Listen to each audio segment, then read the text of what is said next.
The densest part of the asteroid field was a graveyard of broken ships and shattered dreams.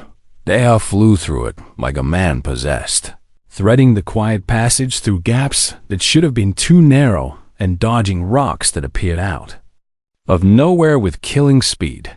The twins had strapped themselves into the secondary seats, and they held hands across the gap between them.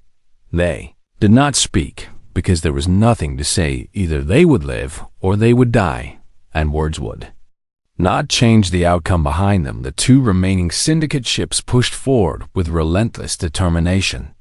The lead vessel was faster than the quiet passage, and it was gaining despite the impossible terrain. Its weapons charged with a high-pitched whine that Deho could hear through the hull. The first shot missed by meters and vaporized an asteroid the size of a transport shuttle.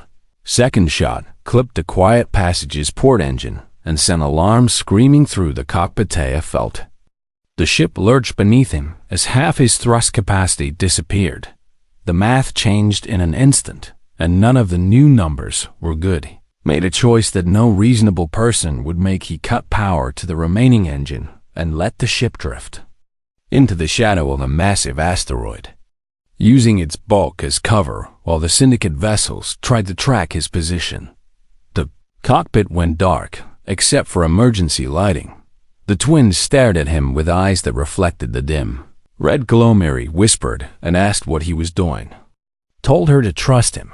He watched the sensor display with absolute focus, tracking the enemy ships by their engine signatures as they circled the asteroid looking for him. Lead ship came around the western edge, while the second ship swept around the eastern edge.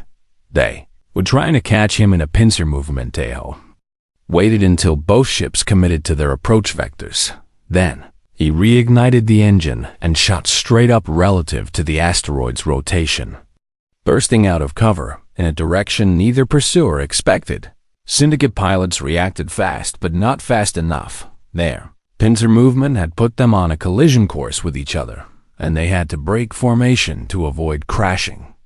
That gave Deho 3 seconds of clear space. He used every one of them. The quiet passage screamed through a gap between tumbling rocks and emerged into a corridor of relatively open space that stretched toward the edge of the field. Behind him, the Syndicate ships recovered and resumed pursuit, but they had lost ground.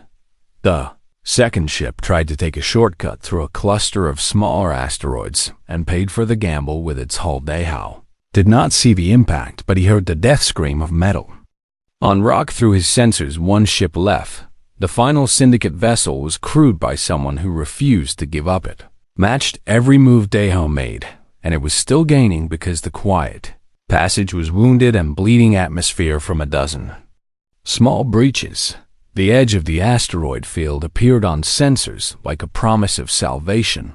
Beyond it lay open space, and beyond that, Valorian patrol territory where the Syndicate would not dare to follow, but the enemy ship was going to catch them.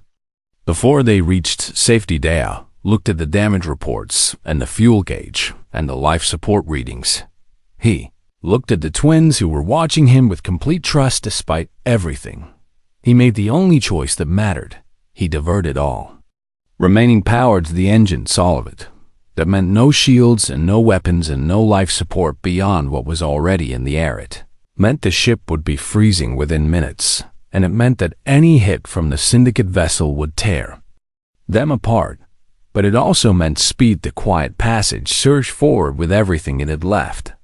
The asteroid field blurred around them, and the enemy ship fell behind by meters, and then by dozens of meters, and then by hundreds. They burst out of the field into open space, and Deho pointed the ship at the Valorian border and prayed to whatever gods might be listening. The cold came fast. Frost formed on the cockpit windows, and the twins began to shiver despite the blankets Deho had wrapped around them. Before the final push, he could see his breath crystallizing in the air. His fingers were going numb on the controls. The Syndicate ship emerged from the asteroid field and accelerated to intercept it. Was going to be close, so impossibly close. Deho watched the distance counter on his sensors as it ticked down toward the border. He watched the enemy ship growing larger in the rear view screen. He watched the twins huddled together against the cold with their eyes squeezed shut. The border alarm chimed at the same moment the syndicate ship entered weapons range. Deho held his breath. The enemy ship slowed, it fell back, it turned away. They were in Valorian space, and the syndicate knew better than to start an incident with a species that had powerful allies. Deho let out a sound that was half laugh and half sob. He restored power to life support and felt warm air begin to flow through the vents. The twins opened their eyes and looked around in confusion. Mary asked if it was over. Deho said, "Yes, a Valorian patrol vessel appeared on sensors within the hour." They escorted the battered quiet passage to a medical station where doctors swarmed aboard before the docking clamps had fully engaged. Deho tried to stand and found that his legs would not support him. The cold and the stress and the days of eating almost nothing had finally caught up. Collapsed on the cockpit floor, and the last thing he saw before darkness took him was Miri's face hovering over her small blue hand pressed against his cheek, her voice calling his name. Woke in a bed that was too small for him, surrounded by beings that were too small to be human. Valorian medical staff moved around the room, checking equipment and speaking. In soft voice, Deho tried to sit up, and a doctor gently pushed him back down. She told him he was suffering from exhaustion and hypothermia and malnutrition, and that he needed to rest. He asked about the twins. The doctor smiled and said they were safe and healthy, and that they had refused to leave his side until the medical staff insisted. She said they had told everyone who would listen about the human who had saved them. Deho closed his eyes and felt something loosen in his chest. 3 days later, he was strong enough to walk. He found his way to the docking bay where the quiet passage sat, looking more battered than he had ever seen it. Stood there for a long time, thinking about the solitary life he had built and the journey he had just survived. A small voice spoke behind him. He turned and saw Miri and Sari standing with a Valorian official.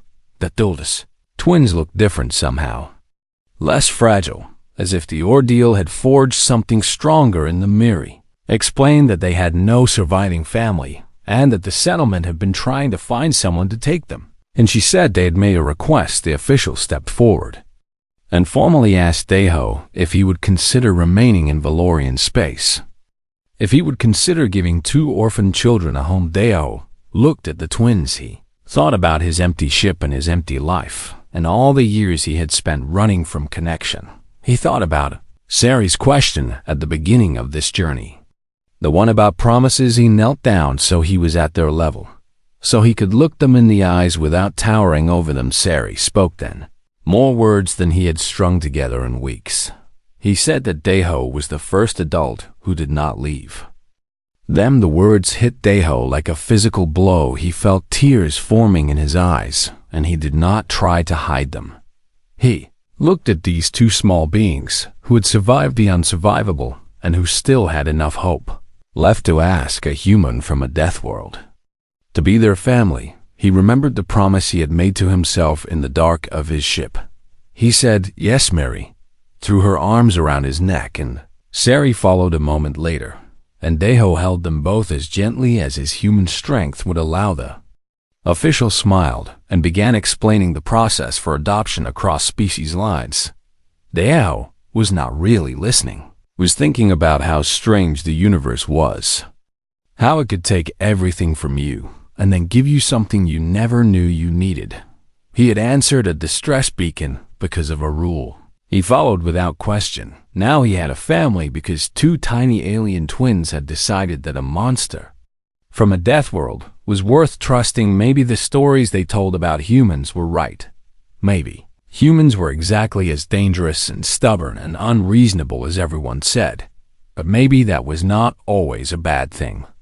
Maybe sometimes the galaxy needed someone who would not give up, who would not walk away, who would fight through asteroid fields and pirates and impossible odds for no reason except that 2 small children needed protecting. Deho stood up with a twin holding each of his hands, and he walked toward a future he had never imagined. Behind him, the quiet passage waited in the docking bay. It would not be quiet anymore, he found that he did not mind at all. The distress beacon had been transmitting for 6 hours when Yoon Dae-ho finally picked it up on his scanner. He sat alone in the cockpit of the quiet passage, a cargo hauler that had seen better decades, and he stared at the blinking light on his console with the kind of weariness that came from 15 years of hauling freight through the emptiest parts of the galaxy. Most pilots would have ignored the signal distress. Beacons in the Keth Nebula were usually traps set by pirates or false alarms from ships that had already been picked clean. But Dae-ho had a rule he followed even when it made no sense.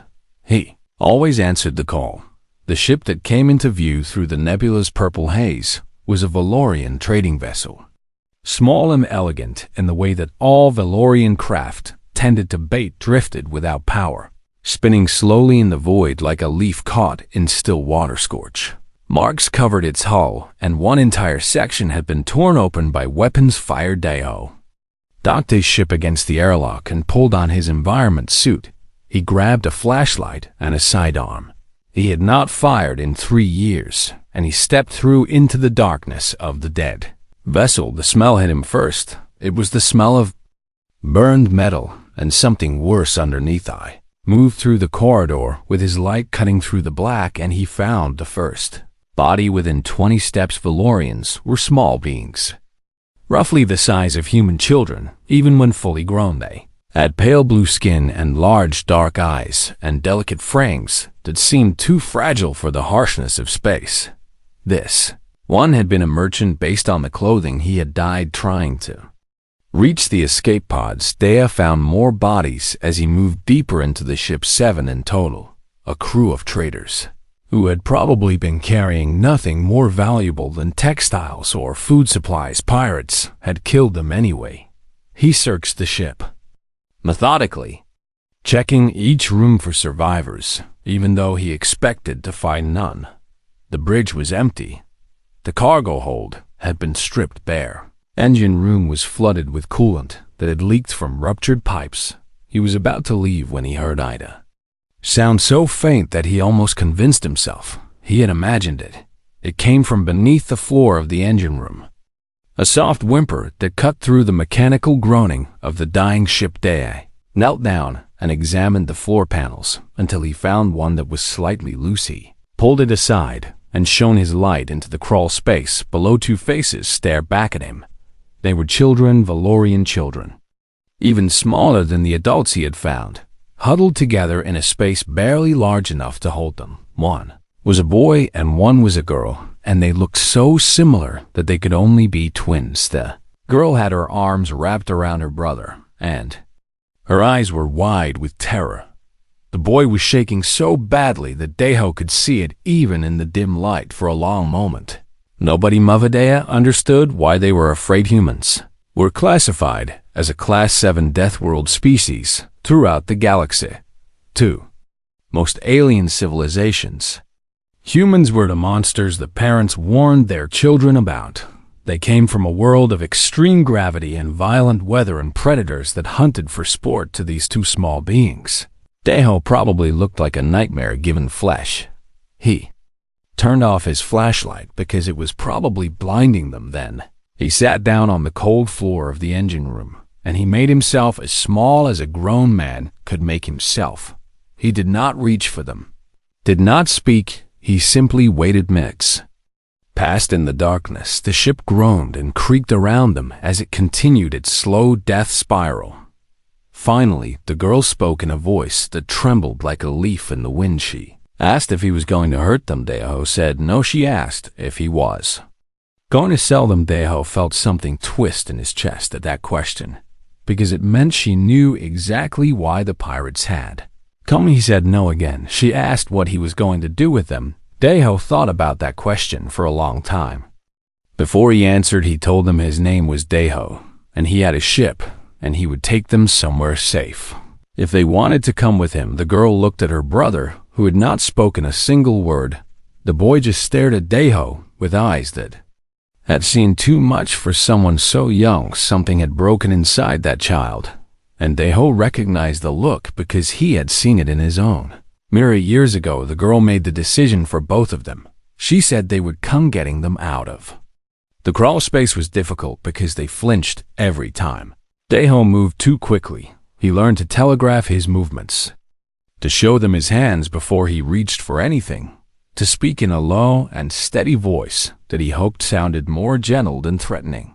When he finally lifted them out one at a time, he was struck by how light they were. They weighed almost nothing. He could have carried both of them in one arm without effort, led them through the ship, and he made sure to position himself between them and the bodies of the crew, but the girl saw anyway. She made a small sound of grief, and her brother squeezed his eyes shut, and Daeho understood that these children had known the people lying dead on this floor. He got them onto the quiet passage and sealed the airlock behind them. His ship was warm and bright compared to the tomb they had left behind, but the twins still huddled together as if the cold had followed them. And Dea found blankets and wrapped them up, and he searched his supplies for something a Valorian child might be able to eat.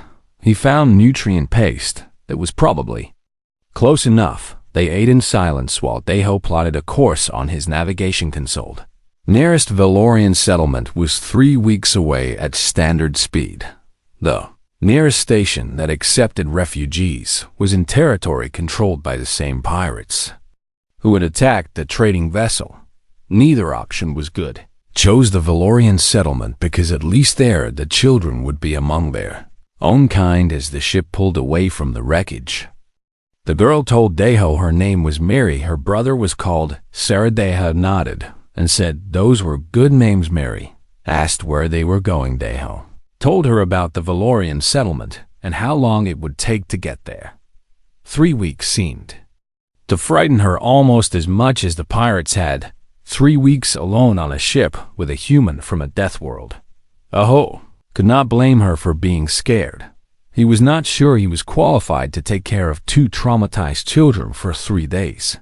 Let alone 3 weeks, he had chosen a solitary life for reasons he did not like to think about, and now the universe had dropped 2 small lives into his hands, whether he wanted them or not. Sari finally looked up from his blanket and spoke for the first time. His voice was barely a whisper. He asked Daeho if he promised to take them somewhere safe. Daeho opened his mouth to say yes, but the word would not come out. He had a rule about promises. He never made them unless he was certain he could keep them. The galaxy was too unpredictable and too cruel for empty assurances. He looked at the small boy with the broken eyes, and he wanted to promise more than he had wanted anything in years. But he could not lie to a child who had already been failed by every adult meant to protect him. Daeho said he would try. He said he would do everything in his power to get them home. Sari held his gaze for a long moment, and then he nodded once and looked away. Mary put her arm around her brother and pulled him close. The quiet passage hummed as it accelerated away from the nebula, and Daeho sat alone in his cockpit wondering what he had gotten himself into. He had answered the distress call because of a rule he followed without question. Now he had 2 small lives depending on him and 3 weeks of dangerous space between them and safety. He hoped his rule had not finally gotten him killed. The asteroid field stretched across their path like a wall of floating mountains. Rocks the size of buildings tumbled through the void in patterns that seemed random but followed gravitational laws too complex for most navigation computers to predict. Dea had heard stories about pilots who tried to cross uncharted fields like this one. Most of those stories ended with wreckage and silence. Plotted a course anyway because the alternative was worse. 3 syndicate vessels were tracking them from behind. Gaining slowly but steadily, an open space offered no hiding places. The asteroid field was dangerous, but it was also the only chance they had. The twins sat in the cockpit with him now because he could not bear to seal them in the hidden compartment. Again, they watched the asteroids grow larger on the view screen, and Daeho could feel their fear filling the small space. Like smoke. Mary asked if they were going to die. Dea told her no, but he was not sure he believed it himself. He told her that humans were very good at surviving things they should not survive, and that stubbornness was practically a species trait. She did not look convinced. The first hour in the asteroid field tested every skill Deho had ever learned. He flew manually because the autopilot could not react fast enough to the constantly shifting debris. His hands moved across the controls with a precision he had forgotten he possessed, and his eyes tracked multiple objects at once, while his mind calculated trajectories faster than conscious thought could follow. The twins watched in silence as asteroids swept past the view screen close enough to touch. They flinched at every near miss, but they did not scream, and they did not cry. They had learned too much about fear to waste energy on sounds that would not help. By the second hour, Deho's arms were aching, and his eyes were burning from the strain of constant focus. He could not afford to rest because even a few seconds of inattention could mean death for all of them. The Pajinda syndicate ships followed them into the field. Deho had hoped they would give up, but whoever commanded those vessels wanted the children badly enough to risk destruction. The gap between hunter and prey began to close again during a brief stretch of clearer space. Miri asked Deho why he was helping them. She had asked before, but this time the question felt different, deeper, as if she were trying to understand something fundamental about the universe. Deho kept his eyes on the view screen as he answered. Told her that he did not know all the reasons, but he knew some of them. He told her that humans carried something inside them that responded to children in danger. A programming so basic that it predated language and civilization and rational thought. He told her that when he looked at her and her brother, he saw small beings who needed protection, and everything else became secondary. Miri said that seemed inefficient. Tale almost laughed. Despite the circumstances, he agreed that it probably was inefficient from a purely logical standpoint. Said that humans were not logical creatures most of the time, and that their greatest strength often came from instincts that made no practical sense. Protecting the weak, even at cost to yourself. Refusing to give up, even when the odds were impossible. Fighting for people who were not your blood or your species or your responsibility. These things did not compute, but they had carried humanity from caves to stars. Sari spoke then, so quietly that Deho almost missed it over the sound of the engines. The boy asked why their parents had not been able to fight like Deho fought. Why had the adults on their ship died so easily, while this human kept winning against everything the universe threw at him? Deho felt his chest tighten at the question. He understood what Sari was really asking. The boy wanted to know why his parents had failed to protect him. He wanted to know if their deaths meant they had not loved him. Manode set the autopilot for a few seconds and turned to face the children. He told Sari that his parents had loved him more than anything in the galaxy. He said that love did not always translate into the ability to fight. That some people were built for gentleness and some people were built for violence, and neither type was better than the other. He said that Sari's parents had protected him in the only way they knew how, by hiding him and his sister in a place. The pirates did not find their final act had been an act of love, and it had worked. Sari and Miri were alive because their parents had been smart enough and brave enough to do the one thing that mattered. Sari's eyes filled with tears, but he did not look away. He asked Deho how he knew about fighting. Deho hesitated because he had not talked about his past in years. But these children had shared their trauma with him, whether they meant to or not, and he owed them something in return. He told them that he had not always been a cargo hauler. A long time ago, he had been a soldier in a war that most of the galaxy had forgotten. He had seen terrible things, and he had done terrible things, and when the war ended, he had run away from everything that reminded him of who he used to be. He chose to be alone because he thought solitude would keep the darkness inside him from hurting anyone else. Miri asked if the darkness was why he was so good at protecting them. Deho considered the question carefully. He said yes and no. Skills came from a dark place, but the choice to use them for protection came from somewhere else. Somewhere that still believed in goodness despite everything he had seen. The ship shuddered as a small asteroid clipped their hull. Deha turned back to the controls and guided them through another maze of spinning rocks. Behind them, one of the syndicate vessels miscalculated a turn and slammed into a boulder the size of a house. The explosion lit up the view screen for a brief moment. And then there was only debris. 2 ships left. The twins had not cheered at the destruction. They understood that death was death regardless of who did. Deho found himself respecting them for that.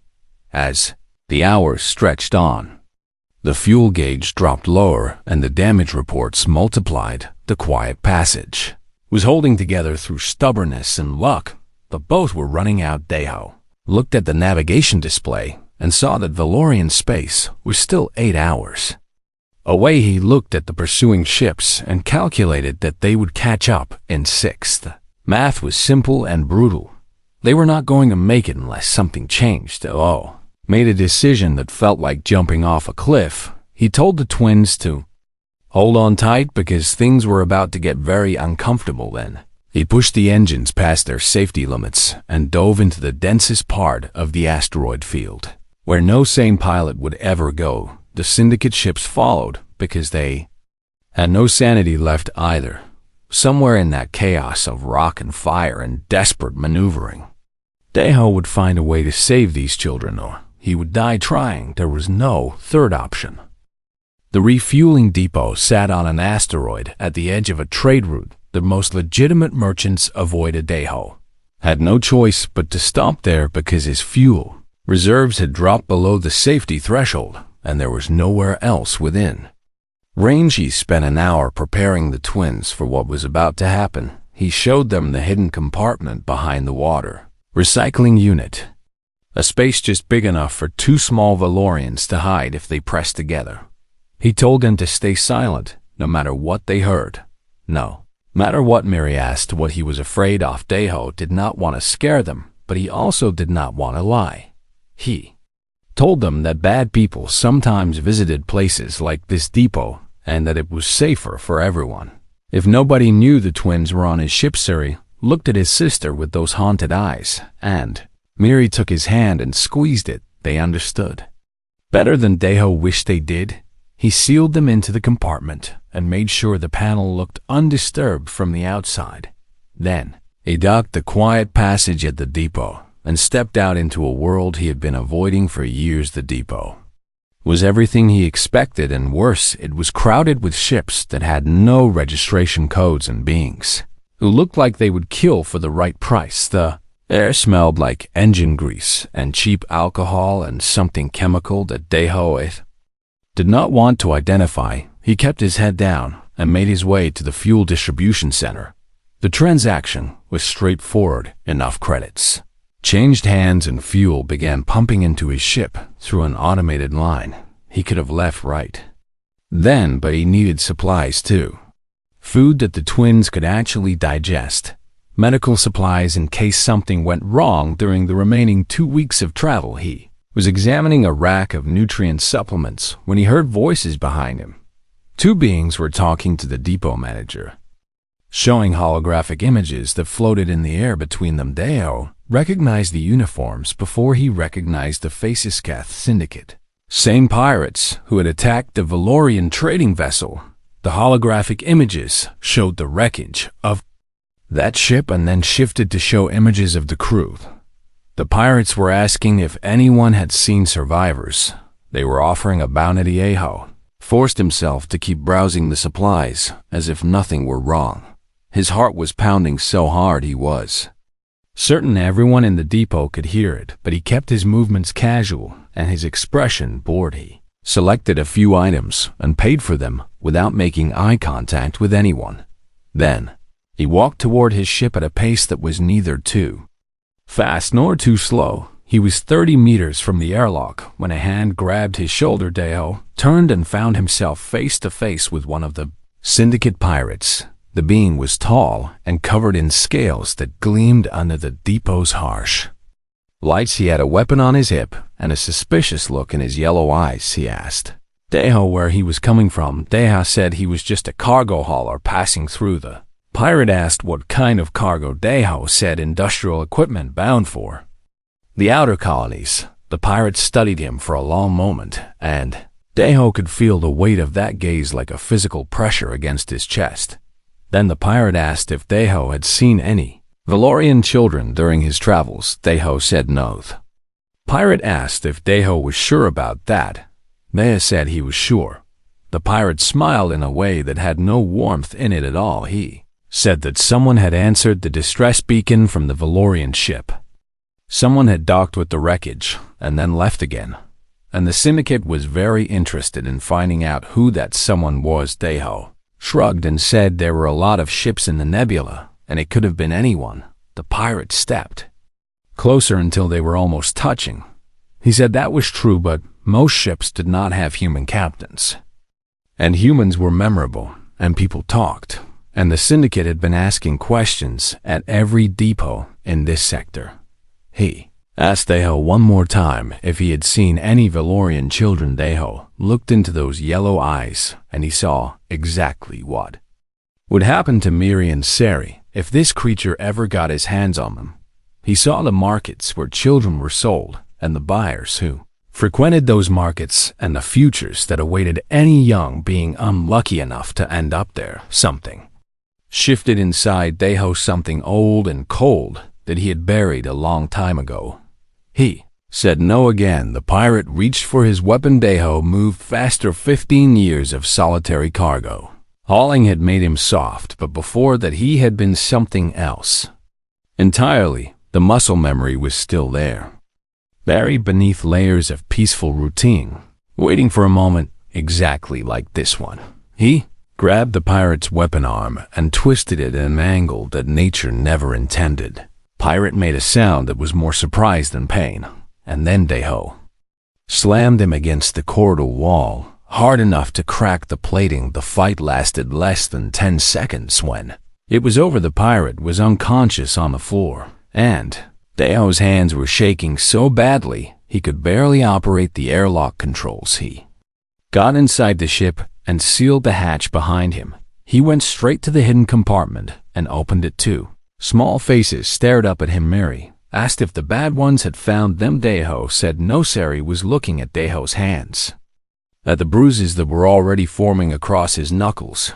The boy had not spoken in days, but now he whispered that he had heard fighting. Deho did not lie to him. He said, yes, there had been fighting, but the bad ones would not follow. He said they needed to leave immediately, and he needed the twins to stay hidden a little longer just in case. Miri nodded and pulled her brother close, and Deho sealed the compartment again. He ran to the cockpit and initiated an emergency departure sequence that would probably get him banned from this depot forever. The fuel line disconnected automatically, and the docking clamps released, and the quiet passage shot away from the asteroid so fast that the inertial dampeners struggled to compensate behind them. The depot's communication array lit up with traffic. Deho could not hear what they were saying, but he could guess the syndicate knew someone was protecting the children. Now, they knew it was a human. The hunt was no longer passive, it was active and focused and coming straight for them. Deho plotted a new course that would take them through an uncharted asteroid field, a path so dangerous that only a desperate pilot or a crazy one would attempt. I'd supposed he qualified as both as the quiet passage accelerated toward the asteroid field. Deho looked at his shaking hands and wondered who he had been before he forgot. He wondered if that person was someone the twins should fear. He decided it did not matter. That person, whoever he was, would keep Miri and Sari alive. That was enough. The first 3 days were the hardest. Deho had lived alone on the quiet passage for so long that he had forgotten what it meant to share space with other living beings. His routines were built around silence and solitude and the comfortable predictability of a life without complications. The twins shattered all of that without even trying. They were afraid of everything. The hum of the engines made them flinch. The automatic doors sliding open made them jump. The sound of Deho's boots on the metal floor sent them scrambling for corners where they could press their backs against the wall and watch him with wide, terrified eyes. He learned to walk more softly, learned to announce himself before entering any room where they might be. He learned to move slowly and deliberately, as if he were approaching wounded animals that might bolt at any sudden motion. The ship was too loud for them, so Deho spent hours adjusting systems he had never bothered to modify before he dampened the engine noise and softened the alert chimes and disabled the automatic announcements that had kept him company during long hauls. Ship was too cold for them, so he raised the temperature until he was sweating through his clothes, but the twins finally stopped. Shivering, the ship was too bright for them, so he dimmed the lights to a soft glow that made everything feel like perpetual twilight. Every change he made was a small surrender of the life he had built for himself. He did not mind as much as he thought. Feeding them was a challenge that took trial and error to solve. Valorians had different nutritional needs than humans, and most of what Deho had in his stores was either too harsh for their systems or completely indigestible. He spent hours reading through his ship's database, trying to find combinations of ingredients that would give them what they needed without making them sick. The nutrient paste worked, but they hated the taste. He mixed it with water and a sweetening compound, and that helped a little. He rationed his own food carefully, because supplies that were meant for one person now had to stretch for 3. He started eating less without telling them. Miri noticed anyway. She was the braver of the twins, the one who watched Deho with curiosity instead of pure fear, while Sari retreated into silence and stillness. Miri observed everything with those large dark eyes that seemed to miss nothing. She noticed that Deho checked on them every night before he went to sleep. She noticed that he always positioned himself between them and any door, as if he were expecting danger to come bursting through at any moment. She noticed that his portions got smaller, while theirs stayed the same. On the 4th day, she asked him why he was doing this. Deho did not understand the question at first. Miri explained that humans were supposed to be selfish and violent and concerned only with their own survival. Every story she had ever heard about Deathworld species painted them as monsters who would never sacrifice anything for creatures outside their own kind. So, why was this human giving up his food and his comfort and his peace for 2 alien children who meant nothing to him? Deho sat down on the floor across from her because standing over her felt wrong somehow. He thought about her question for a long time before answering. Told her that humans were complicated and that the stories she had heard were only part of the truth. Yes, humans came from a violent world, and yes, humans were capable of terrible things, but humans were also capable of something else. Something that ran so deep it could not be trained away or reasoned with. He told her that humans had evolved as pack animals, as social creatures who survived by working together and protecting their young. Somewhere in the core of every human was an instinct that fired automatically when faced with a child in danger. It did not matter if the child was human or Valorian or any other species.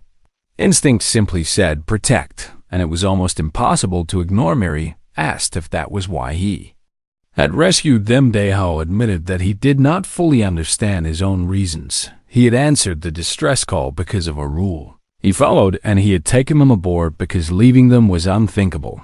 Beyond that, he could not explain his actions any better than she could explain why she breathed or why her heart beat. Some things just happen whether you wanted them to or not. The 5th night, something changed. Deho was running a diagnostic on the engine when a coupling failed and released a burst of pressurized gas with a sound like an explosion. He heard screaming from the crew quarters, and he ran faster than he had run in years. He found the twins huddled together in the corner of the room, arms wrapped around each other, shaking so hard their teeth chattered. The sound had thrown them back to the attack on their ship. They were reliving the worst day of their lives right in front of him. Deho stopped in the doorway.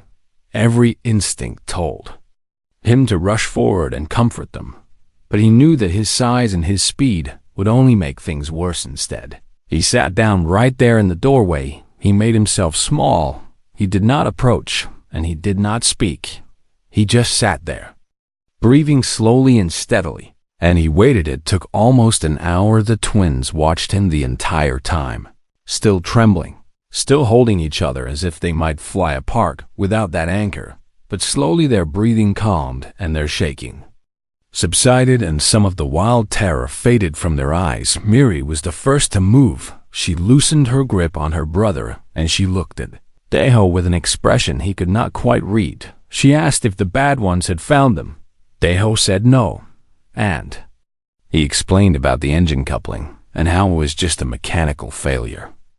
Nothing dangerous, nothing to fear. Sari did not look convinced, but he did not look as frightened as before either.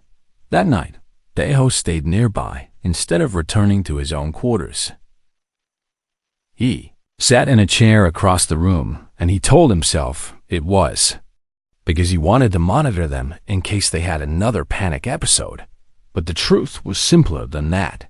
He did not want them to be alone in the dark. Sometime past midnight, he heard movement. He opened his eyes and saw Miri creeping across the room toward him. She stopped a few feet away and studied him with that curious, calculating look she had then. She turned around and went back to her sleeping mat. But this time, she positioned it closer to where he sat, not close enough to touch, but close enough that she could see him. If she woke up scared, she fell asleep faster than she had any night before. Deho watched her for a long time. This small blue alien child who had decided that a human from a death world was safe enough to sleep near. He thought about how much courage that must have taken. He thought about the stories she had grown up hearing about his kind, and how every one of those stories told her to be afraid. She was afraid, but she was also choosing to trust. Just a little, just a nod. Deho made a decision in that quiet moment. He had told Sari that he would try to get them home safely. Now he made a promise to himself, one that no one else would ever hear. He was going to keep these children alive no matter what it cost him. The galaxy would have to go through him to hurt them again.